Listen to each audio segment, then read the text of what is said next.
अच्छा मैम, हमने रिसेंट काफ़ी आर्टिकल्स न्यूयॉर्क टाइम्स के भी देखे, बीबीसी के भी देखे, बड़ी एंटी इंडिया स्टेटमेंट पास करते थे। लेकिन अब यूएस के जो है वो लाइक एक रिपोर्ट सामने आई है, वॉल स्ट्रीट जर्नल की एक रिपोर्ट सामने आई है जिसमें उन्होंने ये कहा है कि मोस्ट इम्पॉर्टेंट जो है वो पार्टी है बीजेपी और आरएसएस।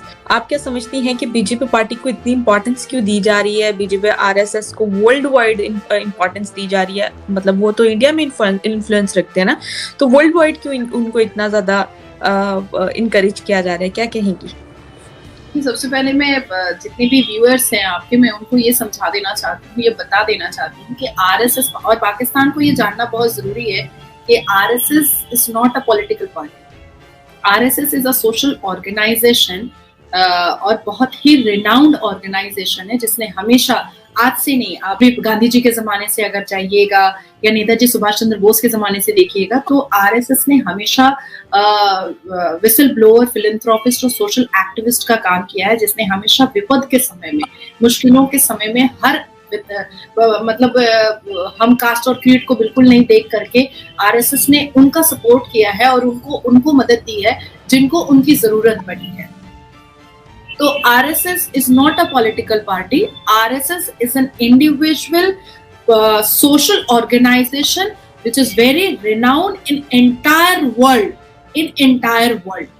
अब आती है बात के भारतीय जनता पार्टी को यूएस ने और वॉल जैसे इतने बड़े राइटर ने और इतने बड़े न्यूज ने ये एक्सेप्ट किया है कि भारत में भारतीय जनता पार्टी सिर्फ भारत में रिनाउंड नहीं है या इम्पोर्टेंट नहीं है, even entire the world Bharatiya Janata party बहुत रिनाउंड और बहुत इम्पोर्टेंट और बहुत ही अहम भूमिका का रोल निभा रहा है। आप मुझे बताइए कि भारत में ऐसा कब हुआ था कि हाउस के अंदर, पार्लियामेंट हाउस के अंदर एक ही पार्टी की 303 सीटें रही। इस पूरे भारत में ऐसी कौन सी सरकार रही होगी कि जिसमें आप मैप निकालिएगा तो 83% ऑरेंज और गेरुआ रंग से रंगा हुआ है। इस भारत में 15 से ऊपर सरकारें भारतीय जनता पार्टी के चीफ मिनिस्टर काम कर रहे हैं। इस भारत में वीरों को, अग्निवीरों को और आर्मीज को हीरो से समर्पित किया जा रहा है, हीरो से पुकारा जा रहा है। उनको कहा जा रहा है कि शाहरुख खान और आमिर खान हमारे हीरो नहीं है, ये जो आर्मी ऑफिसर है ये हमारे हीरो है, ये जो कमर लचकाते हैं ये हमारे हीरो नहीं है, ये जो बंदूक लेकर के सेना पर खड़े होते हैं, बॉर्डर पर खड़े होते हैं और हमें सुरक्षित रखते हैं, ये हमारे हीरो है। भारत में ऐसा कब हुआ था कि हम G20 को रिप्रेजेंट कर रहे थे और G20 को हम वेलकम कर रहे थे?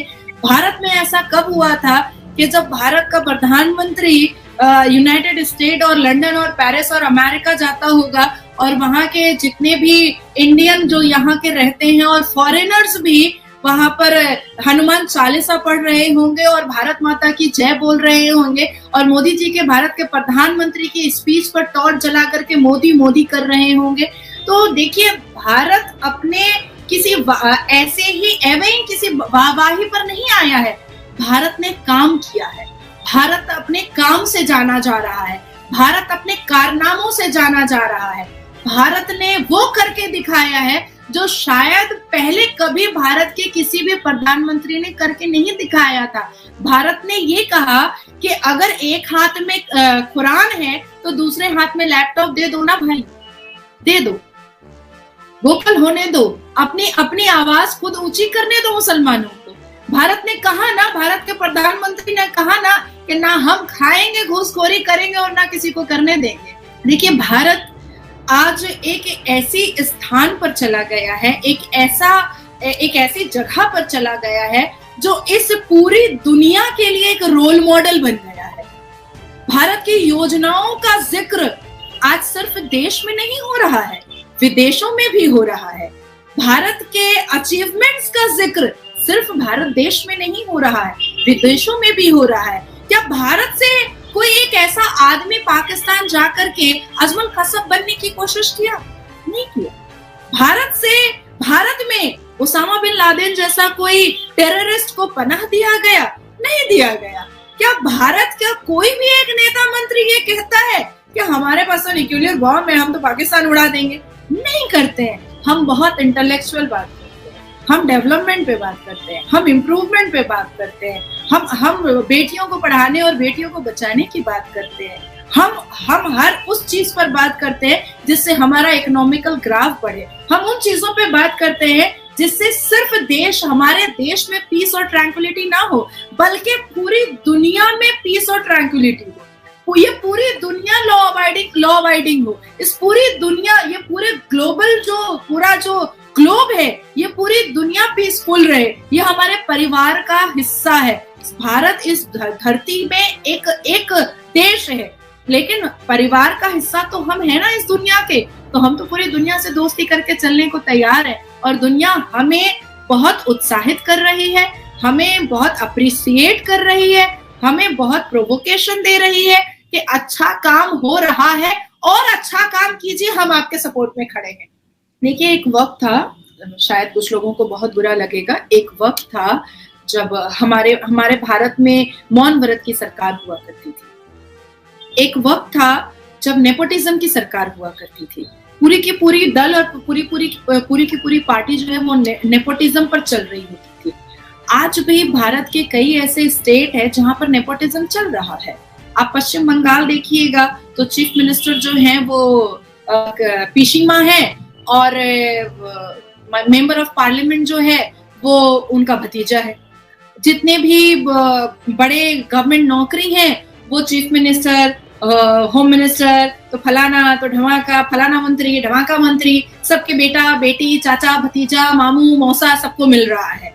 तो ये जो नेपोटिज्म की सरकार थी, इसको इस चीज को निकाल करके भारत में भारतीय जनता पार्टी ने फेंका है। तो ये जो नेपोटिज्म का दौर था और ये जो पार्शियलिटी का दौर था, ये जो चोरी, बेईमानी, दलाली का दौर था, इसको खत्म किया गया है। ये सोचिए, कोयला स्कैम है, तो कैटल स्मगलिंग है, तो ब्राइब्स है, तो इलीगल कंस्ट्रक्शंस हैं, तो आपका चारा घोटाला है, तो रेलवे में चोरी है। मतलब हर एक विभाग में जो चोरियां चल रही थी, हर एक विभाग में, हर एक concern government department, central government department हो या स्टेट गवर्नमेंट डिपार्टमेंट हो, हर जगह चोरी चमारी का जो दौर चल रहा था। हर एक मंत्री के बेटे लोग जो रेंज रोवर चला रहे थे, फॉर्च्यूनर चला रहे थे, member of parliament Louis Vuitton का पर्स टांग रही थी। इन चीजों पर पॉइंट आउट किया जा रहा है कि भैया, एक मेंबर ऑफ पार्लियामेंट को 80-85 हजार रुपए महीने मिलते हैं, आप 6 लाख का पर्स कहाँ से ले रही है? कहाँ से ले रही है? हम तो 10,000 की घड़ी खरीदते हैं साल में एक बार। साल में एक बार हमारे अंदर हिम्मत होती है कि हम 10,000 की एक घड़ी खरीद सके। आप 6 लाख का पर्स एक मेंबर ऑफ पार्लियामेंट होकर के 80-85 हजार की सैलरी से आप कैसे खरीद रही हैं? एक पब्लिक रिप्रेजेंटेटिव के पास 2 करोड़ की गाड़ी कहां से आ रही है? एक पब्लिक रिप्रेजेंटेटिव के पास 50 करोड़ का बंगला कहां से आ रहा है? अच्छा, सिर्फ हम ऐसा नहीं है कि हम सिर्फ आड़े हाथ में उनकी लग्जरियस लाइफ ले रहे हैं जो पब्लिक रिप्रेजेंटेटिव है। जो पब्लिक रिप्रेजेंटेटिव के जो चमचे हैं, जो दलाल लोग हैं, जो दाढ़ी टोपी लगा करके चाइनीज मौलाना बन के घूमते रहते हैं, उनके पास इतनी लग्जरियस लाइफ कहां से आ रही है? अगर कोई मौलाना कहता है कि हम तो भाई फितरा ज़कात के पैसे पर चल रहे हैं, फितरा ज़कात के पैसे पर कोई मौलाना 21 बीघा में अपना बंगला नहीं बना सकता है। फितरा ज़कात के पैसे पर कोई मौलाना 5 जीप गाड़ी और 2 फॉर्च्यूनर नहीं रख सकता है। तो ये सारी चीजें नोटिसेबल है ना। तो ये किसका पैसा है? ये जनता का पैसा है। जनता के पैसे पर आप ऐश कीजिएगा, अकबर बादशाह की जिंदगी आप जिएगा और आप जनता को भिखारी बनाकर रखिएगा। ये तो भारत के प्रधानमंत्री होने नहीं देंगे। लाल किला से खड़े होकर कहा था 15 अगस्त को उन्होंने कि ना खाऊंगा ना खाने दूंगा, सफाया करूंगा। स्वच्छ भारत अभियान सिर्फ कचड़ों का सफाई नहीं होगा, उन सारे क्रिमिनल और चोरों की भी सफाई होगी भारत से, जो वर्षों से भारत को खोखला करते आ रहे हैं और धन तिजोरी अपने घर में भरते आ रहे हैं।